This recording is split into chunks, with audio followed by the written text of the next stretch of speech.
Good evening. No, don't worry, you're not watching a Jago Hazard video, you're still on Flying Scott. No, wait, play the intro. There.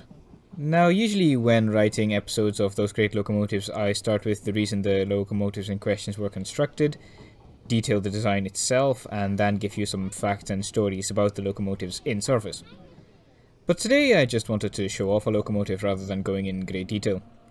On the 25th of September 2021, a steamworks shuttle operated between the Dutch cities of 's-Hertogenbosch and Nijmegen. The motive power was this.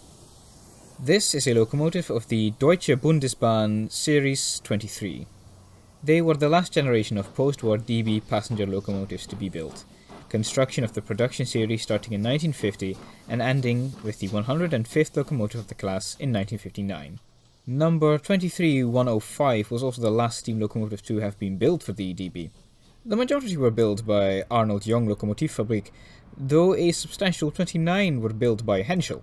With a wheel arrangement of just 262 or 1C1 to the Dutch and Germans, they appear quite diminutive.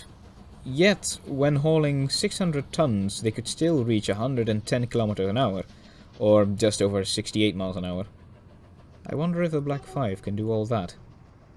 Actually, the 23 is about 10 tons heavier, so it's most likely an unfair comparison.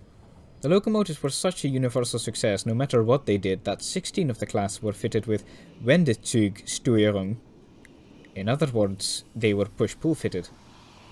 As someone whose main interest is in British locos, push-pull fitted tender engines seem like such a foreign concept. Literally, in this case.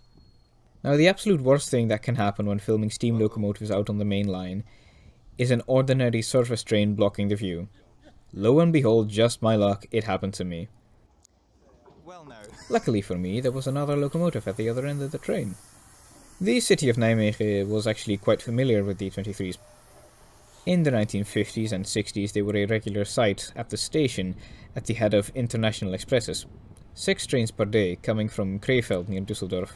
In 1966, 23-hauled trains were no longer a daily occurrence at Nijmegen, and the entire class was withdrawn a decade later.